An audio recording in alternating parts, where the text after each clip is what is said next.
கர்த்தருடைய பரிசுத்த நாமத்திற்கு மகிமை உண்டாவதாக. ஹல்லேலூயா.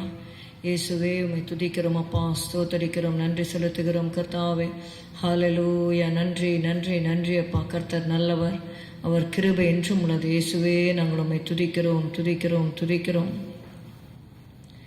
அழைத்தவரே அழைத்தவரே என் ஊழியத்தின் ஆதாரமே, அழைத்தவரே அழைத்தவரே என் ஊழியத்தின் ஆதாரமே.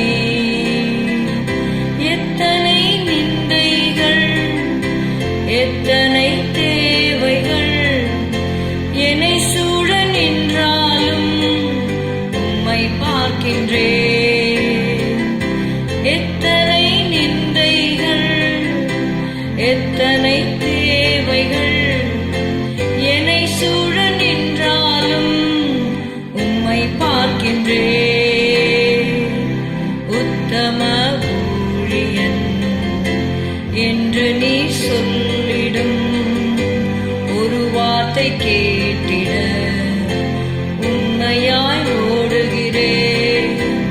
உத்தம ஊழியன் என்று நீ சொல்லிடும் ஒரு வார்த்தை கேட்டிட உண்மையாய் ஓடுகிறேன். அழைத்தவரே அழைத்தவரே என் ஊழியத்தின் ஆதாரமே, அழைத்தவரே அழைத்தவரே ஊழியத்தின் ஆதாரமே.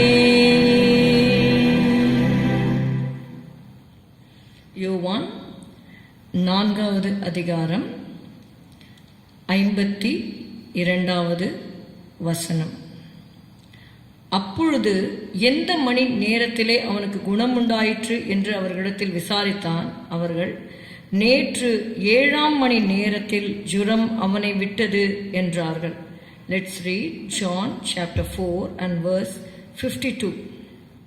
Then inquired he of them the hour when he began to amend, and they said unto him, Yesterday at the 7th hour the fever left him. ஆமென். இந்த யோவான் 4வது அதிகாரம் 46லிருந்து 54வது வசனம் வரைக்கும் நீங்கள் வீட்டிலே வாசித்துக் கொள்ளுங்கள். அதிலே ஒரு மனிதனுடைய மகன் மரண அவஸ்தையாய் இருக்கிற பொழுது அவன் ராஜாவின் மனுஷரில் ஒருவனுடைய குமாரன் என்று எழுதப்பட்டிருக்கிறது. அந்த நல்ல பொறுப்பில் இருக்கிற அவர்களுடைய குமாரன், அந்த அந்த மனிதனுடைய குமாரன் வியாதியாயிருந்தான் என்று பார்க்கிறோம். அந்த இயேசு முதலாவது அதிசயத்தை, அற்புதத்தை கானா ஊரிலே செய்தார் என்று பார்க்கிறோம். இயேசு தாம் தண்ணீரை திராட்சை ரசமாக்கின கலிலேயாவில் உள்ள கானா ஊருக்கு மறுபடியும் வந்தார். கலிலேயாவில் உள்ள கானா ஊரிலே இயேசு தண்ணீரை திராட்சை ரசமாக மாற்றினார். அதை இந்த ராஜாவின் மனுஷரில் உள்ள ஒரு மனிதன் கேள்விப்பட்டு அவனுடைய குமாரன் வியாதியாய் இருக்கிற அந்த வேளையிலே இயேசுவினிடத்திலே அவன் வருகிறான் என்று சொல்லி பார்க்கிறோம். இயேசு யூதேயாவிலிருந்து கலிலேயாவுக்கு வந்தார் என்று அந்த மனுஷன் கேள்விப்பட்ட போது அவரிடத்திற்கு போய் தன் மகன் மரண அவஸ்தையா இருந்தபடியினாலே அவனை குணமாக்கும்படிக்கு வரவேண்டும் என்று அவரை வேண்டிக் கொண்டான் என்று பார்க்கிறோம். அப்பொழுது இயேசு அவனை நோக்கி, நீங்கள் அடையாளங்களையும் அற்புதங்களையும் காணாவிட்டால் விசுவாசிக்க மாட்டீர்கள் என்றார். அதாவது சயின்ஸ் அண்ட் ஒண்டர்ஸ் இயேசு பெர்ஃபார்ம் பண்ணாரு. இயேசு அற்புத அடையாளங்களை செய்தார்.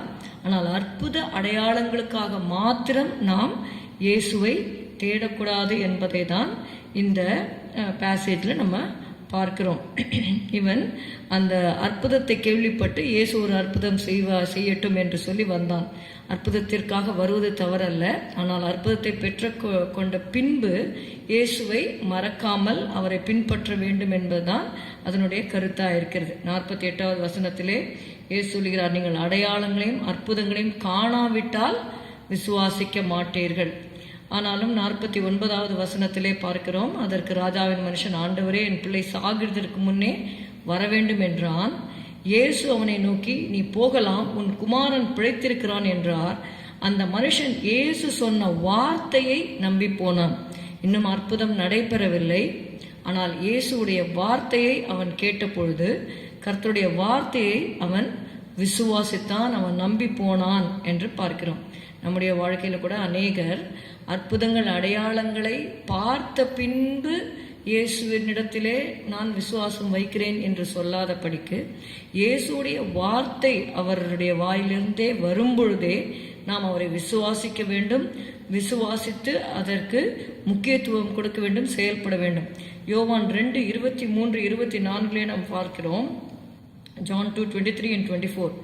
பஸ்கா பண்டிகையிலே அவர் எருசலேமில் இருக்கையில் அவர் செய்த அற்புதங்களை அநேகர் கண்டு அவருடைய நாமத்தில் விசுவாசம் வைத்தார்கள். எல்லாரும் அந்த அற்புதத்தை அவர் செஞ்சதை பார்த்து விசுவாசிச்சாங்க. ஆனா 24 அப்படி இருந்தும் இயேசு எல்லாரையும் அறிந்திருந்தபடியால் அவரை நம்பி இணங்கவில்லை. Jesus did not commit himself to them. Commit என்கிற அந்த வார்த்தைக்கு பிலீவ், அந்த கிரேக்க பதத்திலே பார்க்கிறோம். Commit and believe both are same in the Greek translation. அதில் நீங்கள் பார்த்தீங்கன்னா அவரை நம்பி அவர் இணங்கவில்லை. இயேசுவை அற்புத அடையாளங்களின் நிமித்தம் ஜனங்கள் நம்பினாலும் அப்படிப்பட்ட ஜனங்களை இயேசு நம்பவில்லை என்று சொல்லி பார்க்கிறோம். இயேசு எதற்கு முக்கியத்துவம் கொடுக்கிறார்? கர்த்தருடைய வார்த்தையை யார் விசுவாசிக்கிறார்களோ, கர்த்தருடைய வார்த்தையை கேட்டு அவரை விசுவாசிக்க வேண்டும். அற்புத அடையாளங்கள் செய்யப்பட்டதின் நோக்கமே நாம் அவரை விசுவாசிக்க வேண்டும் என்பதற்காக. யோவான் 20:31 எழுதப்பட்டிருக்கிறது, இயேசு தேவனுடைய குமாரனாகிய கிறிஸ்து என்று நீங்கள் விசுவாசிக்கும்படியாகவும் விசுவாசித்து அவருடைய நாமத்தினாலே நித்திய ஜீவனை அடையும்படியாகவும் இவைகள் எழுதப்பட்டிருக்கிறது. அதுக்கு முன்பாக நீங்க பாத்தீங்கன்னா 30வது வசனத்துல, இந்த புஸ்தகத்தில் எழுதி இராத வேறு அநேக அற்புதங்களையும் இயேசு தமது சீஷருக்கு முன்பாக செய்தார். ஏன் அந்த அற்புதத்தை செய்தார்? They have to believe that Jesus is the Son of God, and so believing they will have eternal life. அதனால அற்புத அடையாளங்களை மாத்திரம் நாம தேவனிடத்துல தேடாதபடிக்கு இயேசு தேவனுடைய குமாரன் என்று விசுவாசிக்கத்தக்கதாக அவருடைய வார்த்தையின் மேல் நாம் விசுவாசம் வைக்கும் பொழுது நிச்சயமாகவே நாம் அற்புதத்தை பெற்றுக்கொள்வோம். இங்கே நம்ம பார்க்கிறோம், அந்த ராஜாவின் மனுஷரிலே ஒருவன் கர்த்தருடைய வார்த்தையை நம்பி விசுவாசித்து போனான். 51வது வசனம், அவன் போகையில் அவனுடைய ஊழியக்காரர் அவனுக்கு எதிர்கொண்டு வந்து, உம்முடைய குமாரன் பிழைத்திருக்கிறான் என்று அறிவித்தார்கள். அப்பொழுது எந்த மணி நேரத்தில் அவனுக்கு குணமுண்டாயிற்று என்று அவரிடத்தில் விசாரித்தான். அவர்கள், நேற்று 7ஆம் மணி நேரத்தில் ஜுரம் அவனை விட்டது என்றார்கள். 53, உன் குமாரன் பிழைத்திருக்கிறான் என்று இயேசு தன்னுடனே சொன்ன மணி நேரம் அதுவே என்று தகப்பன் அறிந்து அவனும் அவன் வீட்டார் அனைவரும் விசுவாசித்தார்கள். See, the word of God was confirmed with signs. கர்த்தருடைய வார்த்தை அவன் விசுவாசித்து சென்ற பொழுது அந்த விசுவாசத்தின்படியே அவனுக்கு ஆயிற்று என்று சொல்லி பார்க்கணும். நம்முடைய வாழ்க்கையில கூட கர்த்தர் சில காரியங்களை செய்வேன் என்று வாக்குத்தத்தம் பண்ணி இருப்பாரானால் வானமும் பூமியும் ஒழிந்து போனாலும் அவருடைய வார்த்தைகள் ஒழிந்து போவதில்லை என்று நாம் விசுவாசிக்கும் பொழுது நாம் எப்படி விசுவாசிக்கிறோமோ அப்படியே நமக்கு ஆகும். ஆண்டவர் சொன்னார், நீ விசுவாசித்தால் தேவனுடைய மகிமையை காண்பாய்.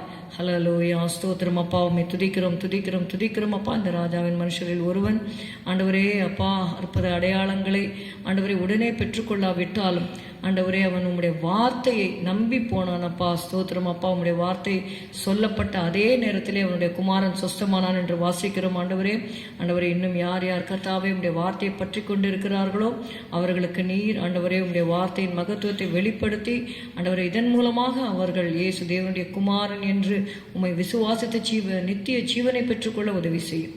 இயேசுவின் நாமத்தில் பிதாவே, ஆமேன். என் ஆத்துமாவே கர்த்தரை ஸ்தோத்திரி, என் முழு உள்ளமே உடைய பரிசுத்த நாமத்தை ஸ்தோத்திரி. என் ஆத்துமாவே கர்த்தரை ஸ்தோத்திரி, கர்த்தர் செய்த சகல உபகாரங்களையும் மறவாதே. Good morning, have a good day, God bless you.